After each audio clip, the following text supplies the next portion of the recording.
నిన్నటికి నిన్న వాళ్ళు మాట్లాడితే రేపు ఎలక్షన్ అనగా బండి సంజయ్ గారు పాకిస్తాన్ ఇండియా అని అంటాడు. అంటే ఎలక్షన్లు వచ్చినప్పుడే వీళ్ళకి ఇవి గుర్తుకొస్తాయి. ఎందుకంటే చెప్పుకోవడానికి ఏం లేవు. మనం చెప్పుకోవడానికి ఇందాక అన్నాడు నన్ను సంక్షేమం గురించి మాట్లాడమని. 100 సంక్షేమాలు మనం చేసినాం, మాట్లాడుతున్నాం, చేస్తున్నాం.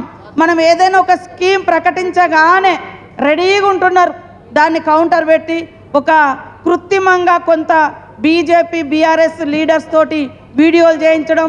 ఆ వీడియోలలో అది ఏ ఊరు, ఈ ముఖం ఎక్కడిది, ఏందని ఏముండదు. ఒక బస్సుది పెట్టినా, ఒక రుణమాఫీది పెట్టినా, ఇంకెక్కడిది పెట్టినా డీటెయిల్గా మనం బయటకు తీయకుండా కూడా అవుతున్నది. కాబట్టి క్యాడర్ కూడా అది ఎక్కడికక్కడ కౌంటర్ మనం చేయాలి. ఇవాళ రైతు రుణమాఫీలో 80% నేను అనుకుంటున్నా టీఆర్ఎస్ వాళ్ళకి అయినాయి, కానీ వాళ్ళు ఎక్కడా కూడా తీసుకున్నామని చెప్పుకోరు. పైగా ఉల్టా వాళ్ళే ప్రచారం చేస్తున్నారు. మన వాళ్ళు చాలా ఓపికగా ఉంటున్నారు. కాబట్టి ఆ లిస్టు కూడా గ్రామాన అధికారులతో స్టిక్కరింగ్ చేయించాలి. స్టిక్కరింగ్ చెప్పుకుంటలేరు చాలామంది మాకు వచ్చిందని. గ్రామ పంచాయతీలలో స్టిక్కరింగ్ చేసే విధంగా ప్రభుత్వం కూడా ఇటు నుంచి అదొక నిర్ణయం తీసుకోవాలి.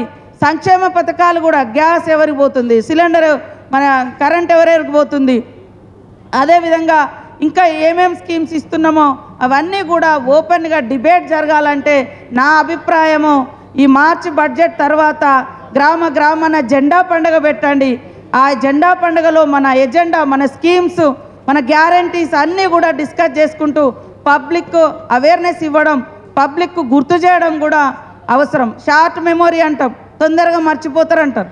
వాళ్ళ ఇంట్లోకి వచ్చేది కూడా వాళ్ళు కొంతమంది అవునా మాకు వస్తలేదు మీకు వచ్చింది కదా అన్నప్పుడు వచ్చింది అంటే కొంతమంది కావాలని కూడా మరి బ్లేమ్ చేయడం కోసం డూప్లికేట్ వీడియోలు చేయడం, ఏం తప్పు లేకున్నా తప్పున్నట్టుగా క్రియేట్ చేయడం, ఇట్లాంటి ఎన్నో అవతల పార్టీస్ చేస్తున్నాయి. కాబట్టి దానికి ధీటుగా మనం కూడా క్యాడర్ను స్ట్రెంథన్ చేయాలి, క్షేత్రస్థాయిలో పార్టీని బలోపేతం చేయాలి.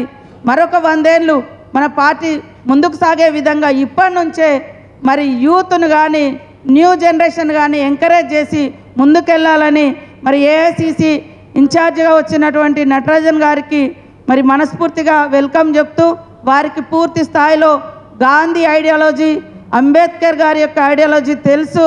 ఆ యొక్క సిద్ధాంతం వెలుగులో మనం వెళ్దాం. ఈరోజు గాడ్సే సిద్ధాంతాన్ని బీజేపీ నమ్ముకున్నది.